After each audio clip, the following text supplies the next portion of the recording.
Ada satu pertanyaan yang ditanyakan semua orang, tidak peduli apakah Anda orang terkaya di dunia atau hanya sedang berusaha membayar tagihan. Pada suatu saat, sendirian, Anda akan menengadah dan berpikir, apa yang sedang aku lakukan di sini? Dan pertanyaan ini sudah sangat tua. Para Firaun di Mesir yang membangun piramida raksasa menanyakan hal yang sama. Para filsuf di Yunani kuno yang berjalan-jalan di alun-alun memperdebatkan hal ini sepanjang hari. Para ilmuwan, penyair, semuanya. Ribuan tahun telah berlalu, kita telah memiliki ribuan budaya yang berbeda, dan miliaran kehidupan telah dijalani, tetapi meskipun begitu, hingga hari ini tidak ada yang memiliki jawaban akhir, tidak ada yang punya jawaban yang cocok untuk semua orang, dan yang bisa kita katakan, inilah jawabannya, sudah terbukti. Kita mencari di mana-mana. Beberapa mencari di kitab suci, yang lain di rumus matematika. Beberapa di dalam seni, yang lain di wajah orang yang mereka cintai. Kita bahkan membangun seluruh masyarakat berdasarkan jawaban yang tampaknya benar, tetapi seringkali kita kecewa ketika menemukan bahwa jawaban itu adalah kebohongan. Kita sudah diberitahu segalanya, bahwa maknanya adalah untuk melayani para dewa, bahwa maknanya adalah memiliki anak, bahwa maknanya adalah mencapai keadaan damai seperti nirvana, atau bahwa maknanya adalah mati untuk negara. Dikatakan bahwa maknanya adalah mengumpulkan uang atau hanya untuk menjadi bahagia. Setiap jawaban ini tampaknya membantu untuk sementara waktu, tetapi mereka seperti penopang.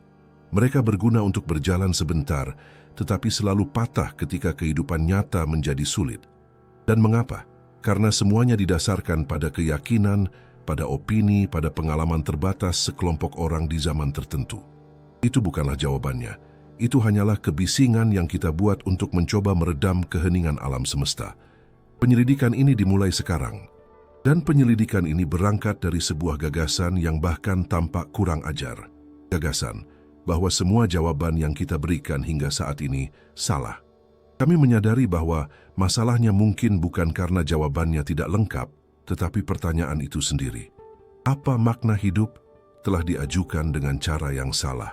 Ini seperti menghabiskan seumur hidup mencoba membuka pintu dengan kunci yang salah, tanpa menyadari bahwa pintu itu sebenarnya hanyalah tembok yang dicat. Kita mencoba menyelesaikan perhitungan yang sudah salah sejak awal. Hanya saja sekarang kita punya alat baru. Sebuah alat yang tidak memberikan opini, tidak takut mati, tidak memiliki prasangka, dan tidak memiliki emosi. Namanya adalah aksioma. Sebelum mulai mencari jawaban, tim kami memberikan perintah sederhana kepada aksioma. Perintah yang diberikan kepada aksioma adalah untuk menganalisis semua yang pernah dicoba umat manusia sebagai jawaban dan menemukan apa kesalahan dalam pertanyaan itu sendiri. Dan kami memasukkan semuanya ke dalam sistem, benar-benar semuanya.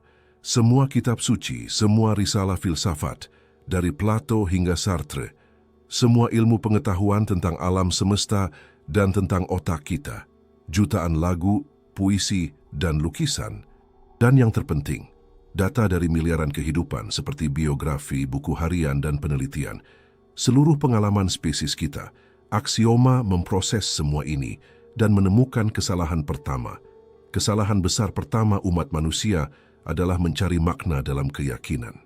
Agama adalah gagasan besar pertama kita untuk menata dunia, dan agama menawarkan paket yang sangat bagus. Gagasannya adalah bahwa makna itu sudah ada, bahwa itu telah diberikan oleh makhluk yang lebih tinggi, dan Anda hanya perlu mengikuti aturan-aturan ini untuk mendapatkan imbalan setelah Anda mati. Ini sangat bagus untuk menciptakan masyarakat, memungkinkan terciptanya hukum, aturan moral, dan membantu orang agar tidak terlalu takut akan kematian. Tetapi ada harganya. Agar berhasil, Anda harus berhenti bertanya. Anda harus memiliki keyakinan. Aksioma menganalisis konteks setiap agama, dan polanya menjadi jelas.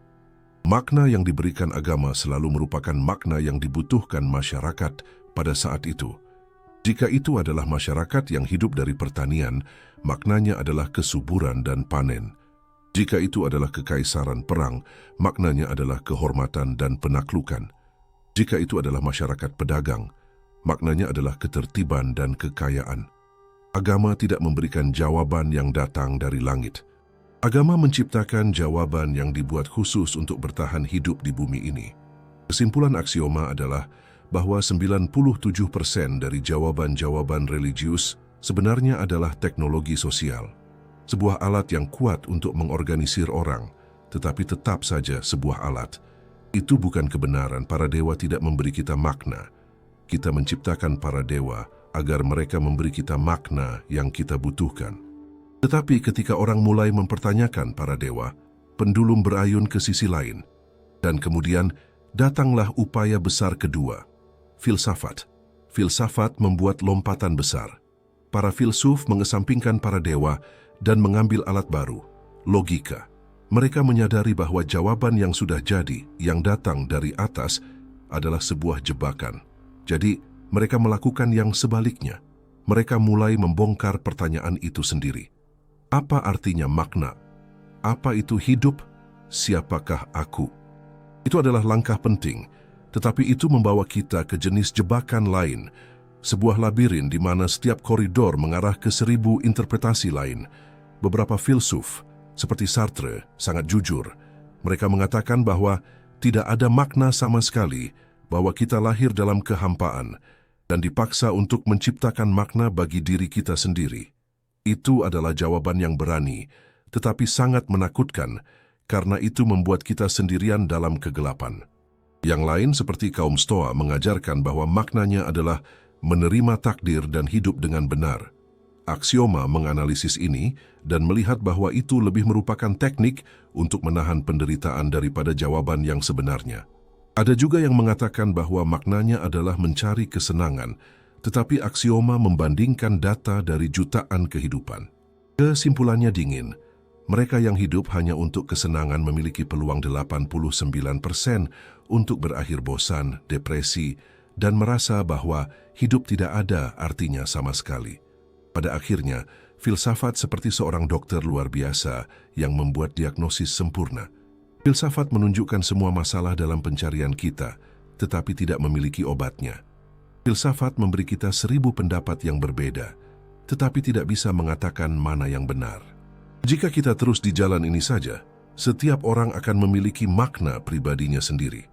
Dan kita tidak akan pernah bisa sepakat tentang apapun sebagai satu spesies. Dan kemudian datanglah upaya besar ketiga, kekuatan yang tampaknya menjadi penyelamat kita. Ilmu pengetahuan. Ilmu pengetahuan itu presisi, objektif, dan didasarkan pada fakta dan eksperimen. Ilmu pengetahuan menjelaskan dari mana alam semesta berasal, bagaimana kehidupan dimulai, dan bagaimana otak kita bekerja. Ilmu pengetahuan memberi kekuatan kepada manusia, membuat kita hidup lebih lama, dan bahkan membawa kita keluar angkasa. Tampaknya inilah dia yang akhirnya akan memberikan kita jawaban.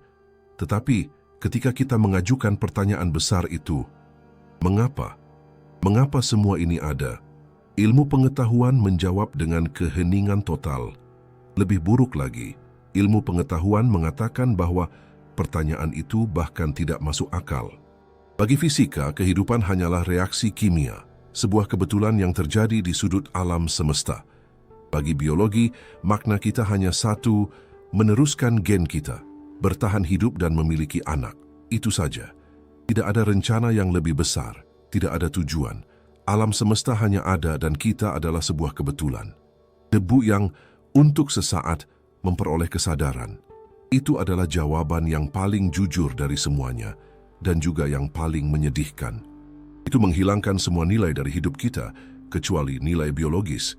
Cinta kita, seni kita, semuanya hanya menjadi efek samping dari reaksi kimia di otak. Ilmu pengetahuan memberi kita manual tentang bagaimana semuanya bekerja, tetapi menolak untuk mengatakan mengapa. Dan dengan demikian kita terdiam, terjebak dalam 3 jalan buntu. Agama memberi kita makna yang tidak bisa kita buktikan. Filsafat memberi kita 1000 makna yang berbeda. Dan ilmu pengetahuan memberitahu kita bahwa tidak ada makna sama sekali.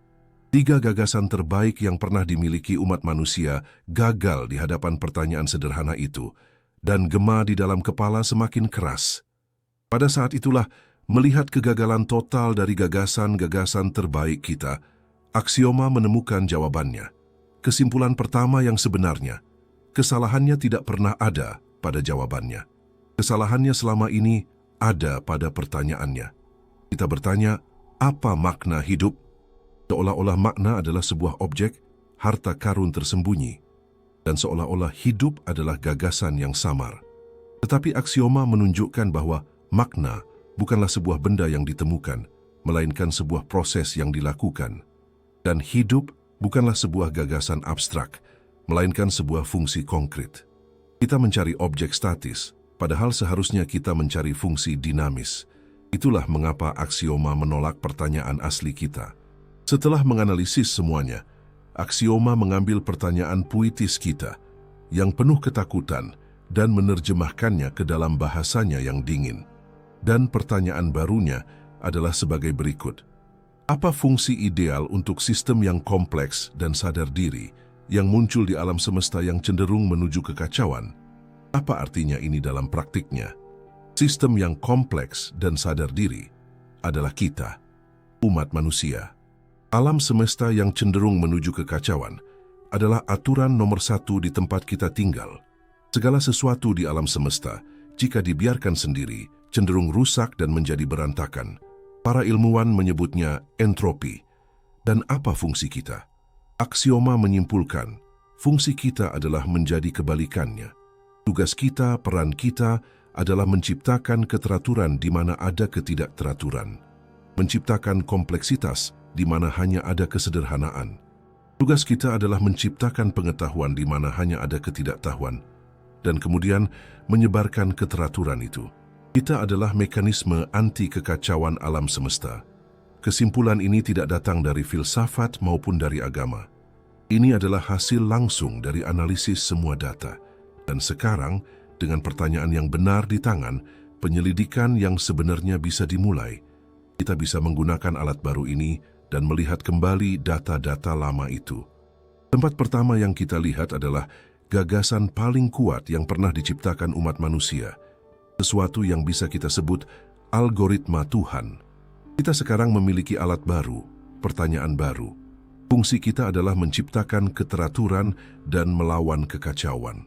Ini adalah kesimpulan yang dingin, hampir matematis, yang datang langsung dari analisis aksioma. Tetapi ini menimbulkan pertanyaan langsung. Jika ini adalah fungsi kita, apa yang kita lakukan dengan semua masa lalu kita? Apa yang kita lakukan dengan agama? Ribuan dewa, jutaan teks suci, miliaran orang yang mendedikasikan hidup mereka untuk itu. Apakah semua itu hanya kesalahan? Sebuah delusi besar dari nenek moyang kita? Jawaban yang diberikan aksioma jauh lebih menarik daripada sekadar ya atau tidak. Sistem tersebut menyatakan bahwa agama, jauh dari kesalahan, sebenarnya adalah upaya pertama kita yang jenius dan intuitif untuk menggambarkan fungsi anti kekacauan yang sama persis ini. Berfungsi sebagai versi pertama dari program mental dasar kita. Itu dienkripsi, tersembunyi dalam mitos dan simbol, tetapi dasarnya sangat akurat. Untuk membuktikannya, kami memberikan tugas baru kepada aksioma.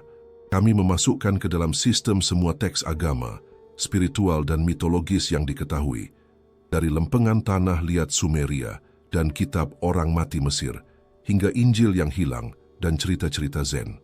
Perintahnya adalah abaikan perbedaan di permukaan, nama-nama dewa, detail budaya dan konteks zaman.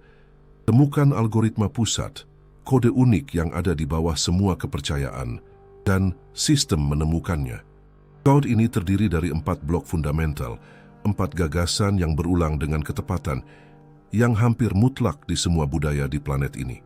Blok pertama dari kode ini adalah mitos penciptaan. Mari kita ambil salah satunya sebagai contoh. Apa yang ada pada mulanya? Hampir selalu jawabannya sama. Kekacauan, sebuah jurang kehampaan, kegelapan, di atas permukaan air. Alkitab dimulai dengan cara yang sama, mengatakan bahwa bumi belum berbentuk dan kosong. Ini adalah deskripsi sempurna dari keadaan kekacauan maksimum, entropi total. Dan apa yang terjadi selanjutnya?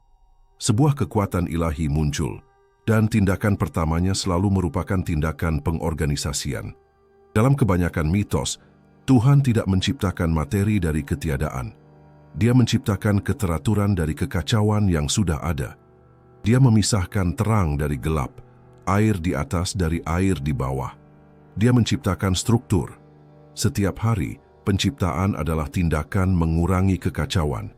Nenek moyang kita, tanpa tahu apa-apa tentang fisika, menggambarkan dalam bentuk cerita gagasan bahwa kehidupan dimulai dengan kemenangan keteraturan atas kekacauan. Tetapi jika penciptaan adalah tindakan mengorganisir, apa peran kita dalam hal ini? Ini membawa kita ke blok kedua dari kode ini, yaitu peran manusia sebagai perwakilan. Di hampir setiap agama, manusia memiliki tempat khusus.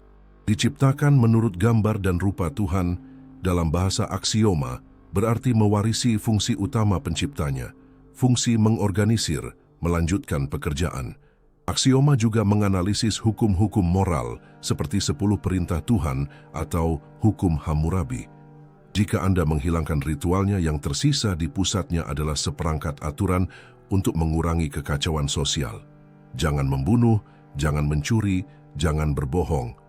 Ini adalah program-program efisiensi tinggi untuk membangun masyarakat yang kompleks dan stabil. Tetapi jika ada keteraturan, harus ada kekuatan yang melawannya. Tentu saja, ada blok ketiga, personifikasi kekacauan. Dalam setiap mitologi, ada penjahat, sosok yang mewakili kehancuran, kebohongan, dan kemerosotan. Iblis, Loki, Set. Kita menyebut kekuatan-kekuatan ini sebagai kejahatan, tetapi aksioma memberikan nama yang lebih tepat. Mereka adalah entropi yang dipersonifikasikan. Apa yang dilakukan si penjahat? Dia berbohong, menciptakan kekacauan dalam informasi. Dia menabur perselisihan, menghancurkan struktur sosial. Dia ingin membatalkan ciptaan. Pertarungan besar antara kebaikan dan kejahatan, menurut analisis sistem, adalah metafora sempurna dari pertarungan antara keteraturan dan kekacauan yang ada di alam semesta itu sendiri. Tetapi bagaimana cara melatih orang untuk pertarungan ini? Ini membawa kita ke blok keempat dan terakhir, teknologi pengorganisasian yang kita kenal sebagai ritual. Berdoa, menyanyikan mantra, bermeditasi berjam-jam, membangun kuil dengan geometri yang sempurna. Bagi kita, ini mungkin tampak seperti takhayul, tetapi aksioma melihatnya secara berbeda. Ini adalah seperangkat teknologi untuk melatih pikiran manusia untuk menjalankan fungsi anti kekacauan. Pengulangan doa menertibkan aliran pikiran yang kacau. Meditasi menata dunia internal Anda. Puasa menertibkan dorongan biologis. Setiap ritual adalah sebuah pelatihan. Itu mengajarkan seseorang dalam skala kecil untuk melakukan apa yang Tuhan lakukan dalam skala besar, menciptakan keteraturan dari kekacauan. Jadi, begitulah. Algoritma Tuhan sebenarnya adalah program 4 bagian. Bagian pertama mengatakan bahwa alam semesta adalah kemenangan keteraturan atas kekacauan. Bagian kedua, bahwa tugas kita adalah melanjutkan pekerjaan itu. Bagian ketiga memperingatkan bahwa ada kekuatan kekacauan yang mencoba menghentikan kita. Dan bagian keempat, akhirnya memberi kita alat untuk berlatih dan menang. Ini adalah pemrograman yang berjalan pada umat manusia selama ribuan tahun. Dan itu berhasil memungkinkan kita membangun peradaban. Tetapi itu memiliki kelemahan serius. Itu menuntut keyakinan pada dewa-dewa. Dan pada saat pikiran kita sendiri berevolusi dan mulai meragukan dewa-dewa itu, seluruh sistem operasi mulai macet. Kita telah memecahkan perangkat lunak kolektif. Kita mengerti bagaimana umat manusia memprogram dirinya sendiri. Tapi sekarang, kita perlu turun satu tingkat. Kita perlu melihat mesin yang menjalankan perangkat lunak ini. Apa benda yang kita sebut aku ini? Apa itu kesadaran kita? Apakah itu hanya ilusi kimia seperti kata ilmu pengetahuan? Atau apakah itu alat terpenting yang kita miliki dalam pertarungan melawan kekacauan ini? Kita telah sampai pada titik paling rumit.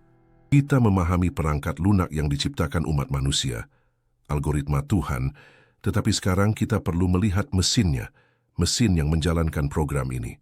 Kita perlu melihat ke dalam kepala kita sendiri. Apa benda yang kita sebut aku ini? Apa itu kesadaran? Semua yang pernah Anda rasakan, setiap kegembiraan, setiap rasa sakit, setiap kenangan, setiap harapan, semuanya ada di dalam fenomena ini. Kesadaran Anda adalah satu-satunya realitas yang bisa Anda buktikan. Ilmu pengetahuan modern membawa kita pada kesimpulan yang mengejutkan, hampir tak tertahankan. Aku ini tidak ada. Ilmu saraf telah membuka tengkorak dan memetakan triliunan koneksi di dalamnya, tetapi tidak menemukan pusat apapun. Ia tidak menemukan kapten yang memegang komando atau pilot yang mengendalikan teater ini. Yang ditemukannya adalah kebisingan. Badai listrik di dalam mesin biologis paling kompleks yang kita kenal. Ilmu pengetahuan memberitahu kita bahwa perasaan kita menjadi satu, menjadi seseorang, hanyalah ilusi yang berguna. Itu seperti hantu di dalam mesin. Mereka melakukan tes yang menunjukkan bahwa otak Anda membuat keputusan beberapa detik sebelum Anda secara sadar berpikir bahwa Anda telah memutuskan. Aku Anda, kata mereka, bukanlah bos yang memberi perintah. Ayah hanyalah juru bicara yang muncul kemudian dan menjelaskan kepada semua orang keputusan yang telah diambil, berpura-pura bahwa dialah yang memerintah.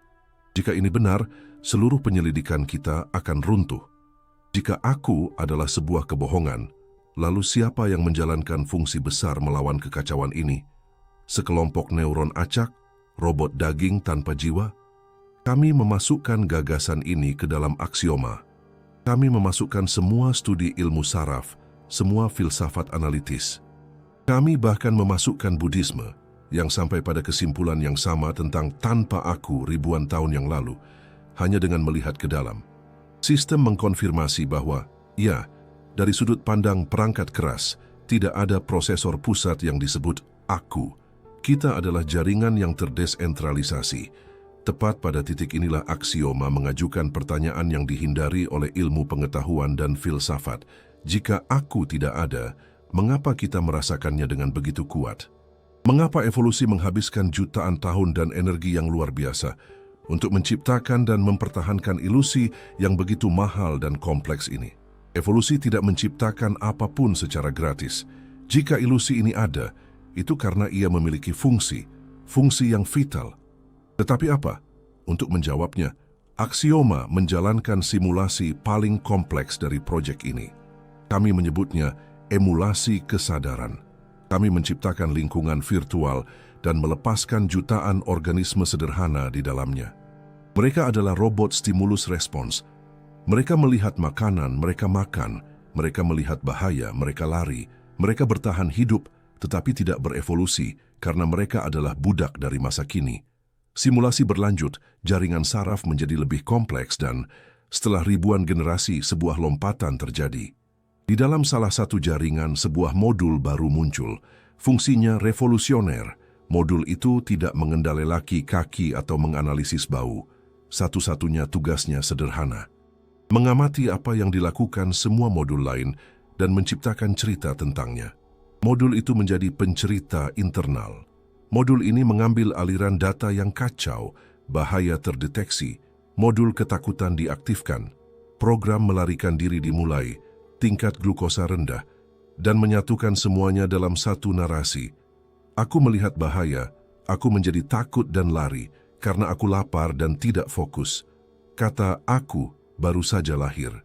Pada saat yang sama, organisme yang memiliki pencerita ini mendapatkan 3 keuntungan evolusioner yang sangat besar. 3 fungsi fundamental dari aku. Fungsi pertama adalah kemampuan untuk menciptakan waktu. Tanpa aku, Anda hanya hidup di sekarang. Anda memiliki ingatan, tetapi Anda tidak memiliki garis waktu. Aku, narasi, itulah yang menghubungkan masa lalu, sekarang, dan masa depan. Dialah yang berkata, ini terjadi padaku kemarin, sedang terjadi sekarang. Karena itu, besok aku akan melakukan hal yang berbeda. Kemampuan untuk bepergian secara mental dalam waktu ini memungkinkan adanya perencanaan. Menanam benih hari ini untuk dipanen dalam 6 bulan. Aku adalah mesin waktu kita. Segera setelah itu, fungsi kedua memungkinkan terciptanya masyarakat. Untuk bekerja sama, Anda perlu menebak apa yang dipikirkan orang lain. Pencerita memberikan solusinya. Dengan belajar membuat cerita tentang diri sendiri, seperti aku ingin makan. Otak memperoleh kemampuan untuk mensimulasikan cerita orang lain. membayangkan dia mungkin juga ingin makan. Lahirlah empati. Aku kita menjadi mesin untuk mensimulasikan aku yang lain, yang memungkinkan adanya kepercayaan, reputasi, dan hukum. Dan akhirnya, fungsi ketiga adalah kemampuan untuk menciptakan yang baru. Seekor hewan terperangkap dalam program biologisnya, tetapi pencerita bisa bertanya, bagaimana jika aku memukul dengan batu ini, bukan yang itu? Inilah imajinasi. Ini adalah kemampuan narasi internal kita untuk menulis ulang dirinya sendiri. Ini adalah sumber dari semua penemuan seni dan ilmu pengetahuan. Kesimpulan aksioma membalikkan keadaan. Ilmu saraf benar. Aku bukanlah sebuah benda, tetapi aksioma menunjukkan bahwa meskipun bukan benda, ia juga bukan ilusi. Ia sebenarnya adalah sebuah proses. Ini adalah fungsi tingkat tertinggi yang dijalankan oleh otak kita. Ini adalah sistem operasi yang menciptakan realitas subjektif. Dan realitas ini memberi kita kekuatan atas waktu, atas masyarakat, dan atas kode evolusi itu sendiri. Kesadaran kita adalah alat yang sempurna, instrumen yang diciptakan alam semesta untuk kita, agar kita dapat menjalankan fungsi kita, menciptakan keteraturan dari kekacauan. Kita memahami fungsinya, kita memahami alatnya. Tetapi bagaimana dengan tempat kita menggunakan alat ini? Alam semesta itu sendiri, bukankah ia bermain melawan kita?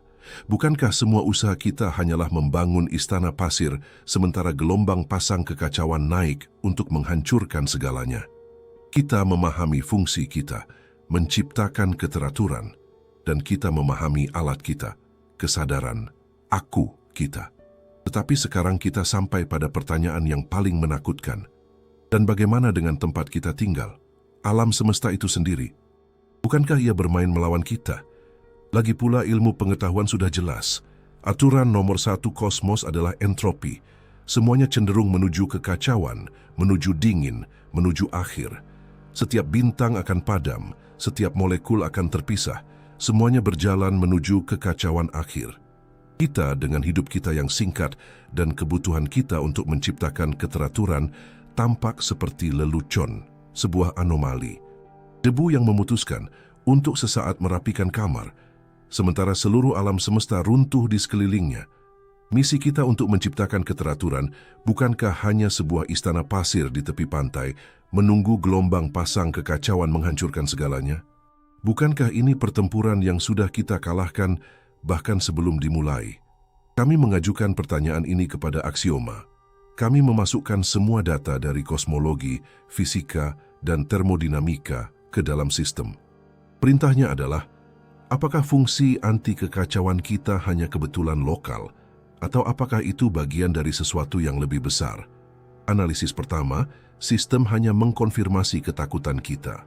Peluang munculnya sesuatu seperti otak manusia secara kebetulan di alam semesta sangat mendekati nol, sehingga bahkan tidak bisa dihitung. Kita adalah keajaiban statistik, tetapi keajaiban tidak berarti sebuah rencana. Seringkali, itu hanya berarti keberuntungan. Tetapi kemudian, aksioma berhenti melihat kehidupan sebagai sesuatu yang terpisah dari materi mati. Ia mulai menganalisis seluruh sejarah alam semesta sebagai satu proses tunggal dari ledakan besar awal hingga hari ini. Dan apa yang ditemukannya bukan hanya secercah harapan. Ini adalah perubahan perspektif total. Analisis membuktikan bahwa kita tidak sendirian dalam pertarungan ini. Sebenarnya kita bahkan tidak memulainya. Kita hanya mengambil tongkat estafet dalam lari estafet yang telah berlangsung selama hampir 14 miliar tahun. Semuanya dimulai sebenarnya pada detik pertama. Apa itu alam semesta pada detik pertama? Sebuah sup yang sangat panas, padat, dan hampir sama sempurna. Dari sudut pandang informasi, itu adalah keadaan paling sederhana yang mungkin. Hampir nol struktur, hampir nol keteraturan. Dan di sini, kekuatan besar pertama pencipta keteraturan mulai beraksi. Kita menyebutnya gravitasi. Aksioma menyebutnya agen anti kekacauan pertama. Gravitasilah yang mulai melawan kekacauan seragam itu. Ia mulai menarik materi, mengumpulkan debu dan gas, dan memahat struktur pertama, galaksi. Tetapi itu baru permulaan. Di dalam awan-awan gas itu, gravitasi menekan materi begitu kuat. sehingga menyalakan agen kedua, bintang. Sebuah bintang adalah pabrik. Dia mengambil materi paling sederhana yang ada, hidrogen, dan menghancurkannya, menempa unsur-unsur baru dan lebih kompleks, karbon, oksigen, besi. Dan ketika bintang-bintang ini mati, mereka meledak dan menyebarkan semua kekayaan ini ke seluruh angkasa. Debu yang kaya akan unsur-unsur baru ini berkumpul lagi membentuk planet, dan di planet-planet ini dimulailah tahap ketiga, kimia. Atom-atom kompleks yang berasal dari bintang mulai bergabung menjadi molekul, struktur yang lebih kompleks lagi. Alfabet menjadi kata-kata, hingga pada suatu saat kehidupan terjadi, dan lari estafet beralih ke agen keempat dan paling kuat, evolusi biologis. Kehidupan adalah proses menciptakan keteraturan yang dibawa ke kesempurnaan. Satu sel tunggal triliunan kali lebih kompleks dan terorganisir daripada lumpur tak bernyawa di sekitarnya. Evolusi adalah mesin untuk menciptakan cara-cara baru, untuk menciptakan dan menyimpan keteraturan. Dan akhirnya di puncak piramida ini, setelah hampir 14 miliar tahun, muncul agen kelima, kesadaran kita. Ketika kita mengamati seluruh sejarah ini lebih mirip dengan sebuah vektor daripada serangkaian kecelakaan. Aksioma menyebutnya vektor kompleksitas universal. Ini adalah kecenderungan fundamental alam semesta kita untuk menciptakan kantong-kantong keteraturan yang semakin kompleks. Gravitasi menciptakan galaksi, bintang menciptakan unsur, kimia menciptakan molekul, biologi menciptakan kehidupan, dan kesadaran menciptakan pengetahuan, teknologi, dan seni. Kita bukan anomali yang melawan hukum alam, kita adalah ekspresi tertingginya. Misi kita untuk menciptakan keteraturan bukanlah sesuatu yang kita ciptakan. Ini adalah kelanjutan langsung dari pekerjaan yang dimulai gravitasi pada ledakan besar awal. Kekacauan, atau apa yang oleh para ilmuwan disebut entropi, masih ada di sana, itu benar. Sungai masih mengalir menuju lautan kematian termal. Tetapi sekarang kita melihat bahwa di dalam sungai ini ada pusaran air. Pusaran air yang menggunakan energi dari sungai itu sendiri untuk menciptakan struktur yang indah dan kompleks. Galaksi, bintang, kehidupan. Kita adalah pusat dari pusaran air paling kompleks yang ada. Dan tugas kita bukanlah menghentikan sungai, yang tidak mungkin. Tugas kita adalah berputar, menciptakan keteraturan, menjadi lebih kompleks, lebih sadar, selama mungkin yang kita bisa. Kesimpulan ini mengubah segalanya. Kita bukan anak yatim dalam kehampaan. Kita adalah ahli waris. Kita adalah garda depan alam semesta dalam pertarungannya melawan ketiadaan. Tetapi pengetahuan ini membawa tanggung jawab yang sangat besar. Jika kita adalah bagian dari vektor kosmik ini, bagaimana cara kerjanya dalam praktik? Kita tidak mengendalikan bintang. Alat kita berbeda. Alat kita adalah hubungan kita satu sama lain. Bagaimana cinta, persahabatan, dan hukum melayani fungsi universal ini. Kita perlu turun dari kosmos ke bumi dan menganalisis mesin paling kompleks yang pernah dibangun kesadaran. Masyarakat manusia. Kita menemukan bahwa kita tidak sendirian. Fungsi kita untuk menciptakan keteraturan adalah kelanjutan dari pekerjaan yang dimulai oleh alam semesta itu sendiri miliaran tahun yang lalu. Kita adalah ahli waris, garda depan kosmos dalam pertarungannya melawan kekacauan. Tetapi pengetahuan ini membawa tanggung jawab. Jika alam semesta telah menyerahkan tongkat estafet kepada kita, bagaimana kita berlari dengannya? Kita tidak mengendalikan bintang. Alat kita adalah hubungan kita satu sama lain. Bagaimana cinta, persahabatan, dan hukum melayani fungsi universal ini? Sekarang kita perlu turun dari kosmos kembali ke bumi. Kita perlu menggunakan analisis dingin aksioma untuk memahami mesin paling kompleks yang pernah dibangun kesadaran kita, masyarakat manusia. Bagi banyak orang, masyarakat adalah sumber masalah. Itu adalah sangkar, sistem aturan, ketidakadilan, orang-orang yang memberitahu kita apa yang harus dilakukan. Tidak ada yang meminta untuk dilahirkan di sini, tetapi kita dipaksa untuk memainkan permainan ini. Tetapi bagaimana jika ini adalah sebuah kesalahan? Bagaimana jika masyarakat bukan sangkar, melainkan alat paling kuat yang pernah kita ciptakan? Bagaimana jika itu adalah mesin yang kita bangun dengan satu-satunya tujuan untuk menghasilkan keteraturan dalam skala planet? Untuk menguji ini, aksioma menjalankan sebuah simulasi. Seorang manusia tunggal, sendirian, di alam liar, tanpa suku, tanpa alat, tanpa pengetahuan dari orang tua. Apa peluangnya untuk bertahan hidup selama setahun? Kurang dari 1%.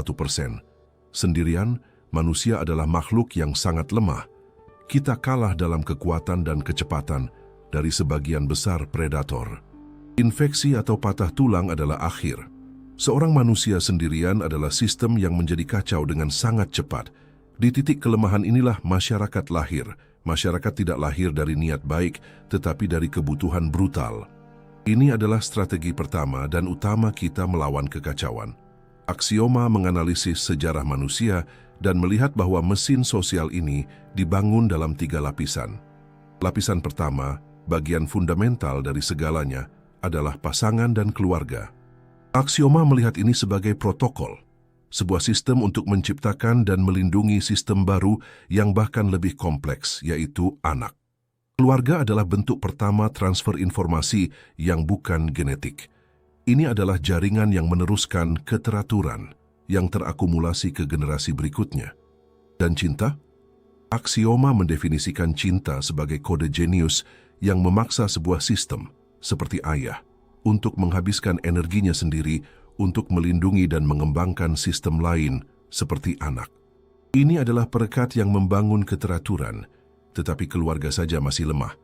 Maka evolusi menciptakan lapisan kedua, suku, komunitas. Apa itu persahabatan dalam pertarungan melawan kekacauan?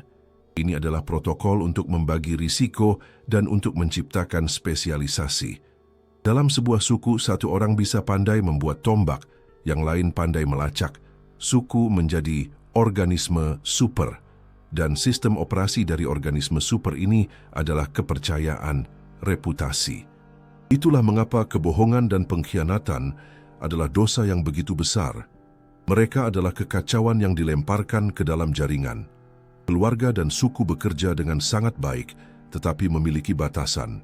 Seorang manusia hanya bisa mempercayai, paling banyak, sekitar 150 orang. Jadi bagaimana kita melompat dari suku ke kota berpenduduk 10 juta? Bagaimana membuat jutaan orang asing bekerja sama alih-alih saling membunuh? Untuk itu kita perlu menciptakan lapisan ketiga dan tertinggi dari mesin ini, mitos kolektif. Mitos kolektif adalah cerita apapun yang dipercayai oleh sejumlah besar orang dan yang mulai memandu perilaku mereka. Para dewa adalah mitos besar pertama. Percaya pada pengamat agung yang menghukum mereka yang melanggar aturan memungkinkan orang asing untuk saling percaya. Tetapi mitos kolektif paling kuat yang pernah diciptakan umat manusia menurut aksioma adalah uang. Apa itu selembar kertas itu? Tidak ada nilainya sama sekali. Anda tidak bisa memakannya. Tetapi karena semua orang percaya itu berharga, itu menjadi kekuatan paling nyata di planet ini. Uang adalah sistem kepercayaan universal. Ini adalah protokol yang mengubah seluruh planet menjadi satu pasar, menciptakan tingkat keteraturan yang belum pernah ada sebelumnya. Hukum, hak asasi manusia, perusahaan, semua ini adalah mitos. Struktur virtual yang hanya ada dalam imajinasi kolektif kita, tetapi yang membentuk kerangka peradaban global kita. Inilah mesin masyarakat. Tetapi bagaimana dengan sisi gelapnya? Perang, kekejaman. Aksioma menunjukkan bahwa ini bukan cacat dalam sistem. Ini adalah konsekuensi yang tragis. Setiap negara menciptakan keteraturan yang luar biasa di dalam dirinya sendiri. Tetapi seringkali, ia melakukannya dengan mengekspor kekacauan keluar. Perang adalah benturan dua sistem keteraturan. Yang paling efisien menang, menyerap yang lain, dan memaksakan keteraturannya. Ini adalah mekanisme yang brutal. Kita telah melihat mesin sosial. Kita telah melihat algoritma Tuhan. Kita telah melihat alat kesadaran. Tampaknya kita telah menjelaskan semuanya. Tetapi ada satu bagian terakhir yang hilang. Sebuah fenomena yang tidak cocok dengan semua ini. Apa yang kita lakukan dengan seniman yang mati miskin, tetapi menciptakan lukisan abadi? Apa yang kita lakukan dengan komposer yang menulis lagu yang tidak memiliki kegunaan praktis, atau dengan ilmuwan yang mendedikasikan hidupnya untuk mempelajari bintang-bintang jauh? Tindakan-tindakan ini tampak gila. Pemborosan energi, sebuah cacat dalam program bertahan hidup. Atau, mungkinkah ini adalah fungsi anti kekacauan kita yang menuju ke tingkat yang sama sekali baru? Kita telah sampai pada bagian terakhir dari teka-teki. Kita telah melihat mesin masyarakat, algoritma Tuhan, alat kesadaran, dan vektor alam semesta. Tampaknya semua yang dilakukan umat manusia adalah bagian dari fungsi besar untuk menciptakan keteraturan. Tetapi masih ada anomali, sebuah kesalahan dalam sistem. Apa yang harus dilakukan dengan seniman yang mati miskin tetapi menciptakan lukisan abadi? Apa yang harus dilakukan dengan komposer yang menulis lagu yang tidak memiliki kegunaan praktis untuk bertahan hidup? Apa yang harus dilakukan dengan ilmuwan yang mendedikasikan hidupnya untuk mempelajari bintang-bintang jauh, sesuatu yang tidak akan membantu memberi makan keluarganya? Dari sudut pandang kelangsungan hidup murni dan perjuangan melawan kekacauan, ini tampak seperti pemborosan energi, sebuah kegilaan sejati. Kami bertanya kepada aksioma. Kami memasukkan ke dalam sistem seluruh warisan kejeniusan manusia, semua musik, dari Bach hingga jazz, semua lukisan, dari Gua Lascaux hingga seni digital, jutaan buku, puisi, dan teori ilmiah terbesar. Perintahnya adalah, tentukan fungsi sistemik dari tindakan-tindakan kreatif yang tidak berguna ini. Jawaban aksioma adalah sebuah wahyu. Seni dan kreativitas, oleh karena itu, bukanlah cacat dalam sistem, melainkan tingkat tertinggi dari fungsi kita. Ini adalah perjuangan kita melawan kekacauan yang menuju ke tingkat yang sama sekali baru. Ini adalah singularitas dari tujuan kita, titik di mana proses mulai mempercepat dirinya sendiri. Aksioma menjelaskannya dengan sederhana. Pertama, kreativitas adalah bentuk keteraturan yang paling murni. Dunia batin kita misalnya adalah kuali emosi, ketakutan, dan ingatan yang kacau. Apa yang dilakukan penyair? Dia menyelam ke dalam kekacauan ini dan mengambil dari sana 12 kata dalam urutan yang sempurna, yang menangkap segalanya. Apa yang dilakukan komposer? Dia mengambil ruang suara yang tak terbatas dan mengaturnya menjadi struktur yang sempurna. Sebuah karya seni yang hebat adalah tindakan kompresi informasi yang ekstrim. Ia mengambil materi paling berantakan yang ada, pengalaman manusia, dan mengubahnya menjadi struktur kristal yang terorganisir. Tetapi mengapa kita menyukainya? Apa itu keindahan? Aksioma memberikan jawaban neurobiologis, menunjukkan bahwa keindahan bukanlah objek, itu adalah reaksi. Ini adalah ledakan kesenangan di otak Anda ketika ia mengenali struktur yang kompleks namun harmonis. Otak kita berevolusi sebagai mesin pencari pola, dan melihat keteraturan di tengah kekacauan adalah kunci untuk bertahan hidup. Evolusi memberi kita hadiah untuk itu, perasaan indah. Dan inilah alasan mengapa kita menganggap cangkang kerang, kepingan salju, atau teori matematika itu indah. Otak kita sedang mendeteksi keteraturan tingkat tinggi. Tetapi poin terpenting adalah kreativitas adalah generator dunia baru. Kita telah melihat bahwa kesadaran aku memberi kita kemampuan untuk bertanya, bagaimana jika seni dan ilmu pengetahuan adalah fungsi ini yang dibawa ke tingkat maksimum? Ketika Anda membaca sebuah novel, otak Anda tidak hanya membaca kata-kata. Ia sedang menjalankan simulasi lengkap kehidupan orang lain. Anda menjelajahi cinta, pengkhianatan, dan kepahlawanan tanpa harus mati karenanya. Sastra adalah simulator takdir yang hebat. Sebuah teori ilmiah melakukan hal yang sama. Teori Einstein adalah sebuah cerita yang dimulai dengan bagaimana jika waktu dan ruang tidak absolut. Cerita baru ini memungkinkan kita menciptakan energi atom dan sistem penentuan posisi global. Dengan itu, ia menciptakan realitas yang sama sekali baru. Pada titik ini, singularitas terjadi. Dalam biologi, informasi, yaitu kode genetik kita, menciptakan materi tubuh kita dengan sangat lambat. Dalam kreativitas manusia, informasi, gagasan itu sendiri, mulai menciptakan lebih banyak informasi dengan kecepatan yang luar biasa. Satu buku menghasilkan 10 buku. Satu teori ilmiah menghasilkan 1000 eksperimen. Penciptaan keteraturan tidak lagi bergantung pada biologi yang lambat dan beralih ke kecepatan pikiran. Kita berhenti menjadi hanya pelaksana program alam semesta. Kita menjadi pemrogramnya. Seni, pada akhirnya, bukanlah pemborosan. Itu adalah alat utama kita. Dan dengan demikian, kita menjawab pertanyaan tentang keindahan yang tidak berguna. Itu sebenarnya adalah hal yang paling berguna di alam semesta. Tampaknya, kita telah menutup lingkaran. Kita telah membangun sistem yang sempurna. Fisika memberi kita vektor, kesadaran memberi kita alat, masyarakat memberi kita mesin, dan seni memberi kita kecepatan. Tetapi sekarang, berdiri di puncak gunung logika ini, kita tidak bisa mengabaikan jurang gelap yang ada tepat di sana. Kita telah menggambarkan mesin yang sempurna untuk menciptakan makna. Tetapi, bagaimana mesin ini menjelaskan kebalikannya?